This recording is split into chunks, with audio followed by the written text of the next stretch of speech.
এক সামাজিক কল্যাণমূলক কর্মসূচিতে ব্যাপক সাড়া, ক্রমশ বাড়ছে জনপ্রিয়তা, সাথে তৃণমূলে যোগ দেওয়ার সম্ভাবনাও হচ্ছে জোরালো। চিন্তার ভাঁজ বাড়ছে মন্ত্রী থেকে শুরু করে তৃণমূলের অন্যান্য দাপুটে নেতাদের কপালে।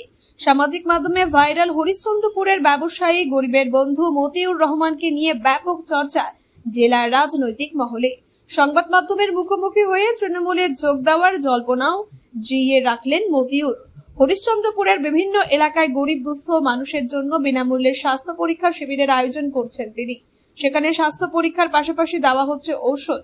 প্রয়োজন অনুযায়ী যাদের পরবর্তীতে উন্নত চিকিৎসার প্রয়োজন সেই দায়িত্ব নিয়ে নিচ্ছেন গরিবের বন্ধু। এদিন হরিশ্চন্দ্রপুরের চিতলিয়া হাই মাদ্রাসায় তৃতীয় স্বাস্থ্য পরীক্ষা শিবিরের আয়োজন করা হয়। মতিউর রহমান সমগ্র শিবির পরিদর্শন করেন, সকলের সঙ্গে কথা বলেন। প্রায় 1000 মানুষ এসেছিলেন স্বাস্থ্য পরীক্ষা করাতে। সেখানে সংবাদ মাধ্যমের মুখোমুখি হন তিনি। প্রসঙ্গত, এই বিশিষ্ট ব্যবসায়ী 2021 সালের বিধানসভা নির্বাচনে বিজেপির হয়ে হরিশ্চন্দ্রপুরে প্রতিদ্বন্দ্বিতা করেছিলেন, যদিও তারপর থেকে সক্রিয় রাজনীতিতে তাকে দেখা যায়নি। সাম্প্রতিককালে বিভিন্ন সমাজ সেবামূলক কর্মসূচি করে এলাকায় তিনি জনপ্রিয়।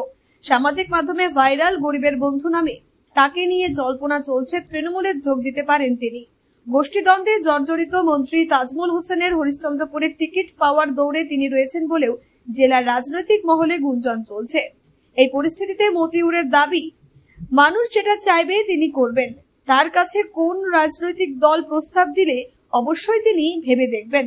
তৃণমূল প্রস্তাব দিলে দৌড়ে যাবেন। সাথে নাম না করে এলাকার জনপ্রতিনিধিদের নিশানা করে বলেন, কিছু মানুষ চোখ বন্ধ করলেই তাকে দেখছে। তার এই ধরনের বিভিন্ন মন্তব্যের পর জল্পনা আরো জোরালো হয়েছে। মূলত হরিশ্চন্দ্রপুরে স্থানীয় বিধায়ক তথা প্রতিমন্ত্রী তাজমুল হোসেনের সঙ্গে জেলা পরিষদ সদস্য বুলবুল খানের দ্বন্দ্ব বারবার সামনে এসেছে। নিজেদের মধ্যে সংঘর্ষে জড়িয়েছে দুই পক্ষ। পঞ্চায়েত নির্বাচন থেকে হরিশ্চন্দ্রপুরে খারাপ ফলাফল তৃণমূলের। এই পরিস্থিতিতে যেভাবে এলাকায় জনপ্রিয়তা বাড়ছে মতিউরের, তাই তাকে মুখ করে লড়ার সম্ভাবনা দেখা যাচ্ছে। যদিও এই নিয়ে তাজমুল হোসেনের দাবি, তিনি বিজেপির প্রার্থী ছিলেন, তার কথা বিজেপি বলতে পারবে। অন্যদিকে বুলবুলের বক্তব্য, কেউ দলে যোগ দিবে কি দিবে না সেটা মমতা ব্যানার্জি, অভিষেক ব্যানার্জি ঠিক করবে। সমগ্র বিষয় নিয়ে শুরু হয়েছে রাজনৈতিক চাপাউনতর।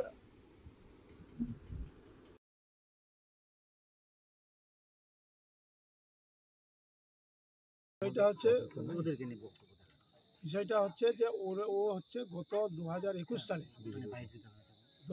সালে ও বিজেপির প্রার্থী ছিল, ও বিজেপির লোক, বিজেপি জানে।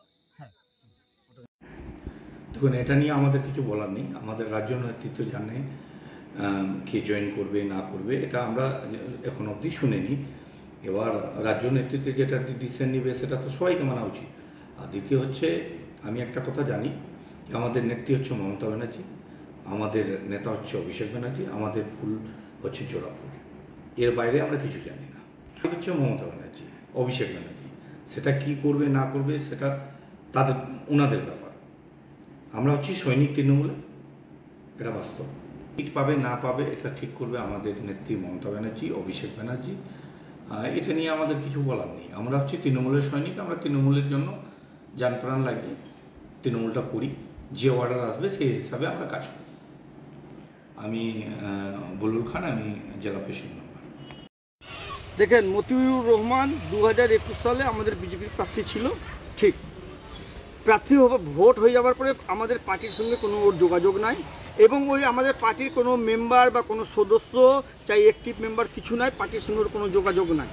পর থেকে আমাদের ভারতীয় জনতা পার্টির সঙ্গে মতিউর রহমানের কোনো সম্পর্ক নাই। বর্তমানে তার কি অবস্থান আছে আমরা সেটা বলতে পারবো না, আমাদের কোনো ধারণা নাই ওই কী করছেন না করছেন। উনি সমাজসেবা করছেন, খুব ভালো কাজ, কিন্তু যে ব্যক্তি সমাজসেবা করবে সে কোনোদিন টিএমসিতে যাবে না। জনসাধারণ তাকে যখন এত মানছে, উনি এত জনসেবা করছেন, রাস্তাঘাট, পানীয় জল সব কিছু করছেন, তাহলে উনি তো এরকমই যদি দাঁড়ায় নির্দল থেকে, তো মানুষ ওকে 2 হাত দিয়ে ভোট দিয়ে জিতিয়ে দেখে দিবে, তাহলে তৃণমূল, কংগ্রেস এদিক ওদিক যাওয়ার প্রয়োজন পড়ে মনে করেন না, আমি মনে করি। কিন্তু উনার একটা ব্যক্তিগত ব্যাপার আছে, উনি কী করবেন না করবেন সেটা আমাদের কোনো ওতে নাক গলাবার দরকার নেই। আমরা সারা পশ্চিমবাংলাবাসীকে বলবো যে আপনারা যে কোনো দলে চলে যান, খুব ভালো, কিন্তু টিএমসিতে যাবেন না। তৃণমূল হচ্ছে একটা চোরের দল, যে কাটমানি খায় কোথায় কোথায়, কয়লা চুরি, গুরু চুরি, বালু চুরি, চাকরি চুরি, সেই জায়গায় আপনারা যাবেন না। আমাদের আমাদের আমাদের কাছে এটাই অনুরোধ, আপনারা যে কোনো দলে যান। देखिए, मैं एक गरीब था और मेरे को गरीब के लिए वो लोग बंधु बंधु हैं। गरीब में हिंदी में तो बंधु को दोस्त बोलता है, दोस्त माना तो इसलिए मैं काम कर रहा हूँ। और मेरे को इसलिए गरीब था, इसलिए मेरे को पता है जो गरीब का क्या चीज़ होता है। कि हम भी किसी टाइम था जो एक टाइम खा के हमने सोया, इसलिए हमें पता है गरीब क्या चीज़ होता है। वही काम कर रहा हूँ। मेरा पिताजी का एक सपना था कि बेटा अगर हॉस्पिटल बनाना है, नहीं अगर पैसा कमाना है तो एक गरीब का सेवा करना है। और मैं जितना पैसा कमाया मेरे लिए हो गया, आगे जो भी कमाना पैसा हम गरीब का सेवा करेंगे। এমনি আপনার কোনো উদ্দেশ্য আছে রাজনীতিতে যাওয়ার? नहीं नहीं नहीं, अभी तक तो हमने सोचा नहीं, बाकी ऊपर वाला जो करेगा अच्छा करेगा। শাসক বা বিরোধী দল যদি প্রস্তাব দেয় আপনাকে? चलो वो तो देखेगा, हम अगर बोलेगा तो हम सोचेगा, जनगण अगर बोलेगा जो आपको खड़ा होना है, गरीब का बंधु को हमें गरीब का दोस्त को चाहिए, तो हम तो आएगा, दूर का आएगा भाई। এমনি কোনো প্রস্তাব পেয়েছেন? नहीं नहीं, मेरे पास तो कोई ऐसा कुछ। কিন্তু তৃণমূলে যোগদান করার একটা সম্ভাবনা জোরালো হচ্ছে যে তৃণমূলে যোগদান করতে পারেন এরকম। রাজনীতি যাবেন? না, আমাকে তো এখন পর্যন্ত আমার কাছে তো হয়নি, বাকি চলছে, দেখছি কি তো হয়। আগামীতে ভোটে দাঁড়াবার ইচ্ছা আছে আপনার, নির্দল হোক বা অন্য কোনো দল হোক? না, এখন পর্যন্ত আমি মানে सोचिনি, बाकी यानी टाइम আছে। अभी तो क्या नाम है, टाइम बहुत है, अभी उस टाइम देखूंगा। ऑफर यदि आएगा तो हम सबसे पहले तो कहीं ना कहीं अच्छा जो पार्टी होगा वहाँ जाएगा। গতবার বিধানসভায় তো আপনি প্রার্থী হয়েছিলেন। हाँ, वहाँ से उस टाइम ऑफर आया था, उस टाइम वहाँ चला गया था। সেবার কোন দলে প্রার্থী হয়েছিল? बीजेपी। এবার যদি শাসক দল প্রস্তাব দেয়? तो हमें प्रस्ताव देगा तो हम तो दौड़ का आएगा। এমনি আপনার কি পেশার সাথে যুক্ত বা আপনি কি করেন?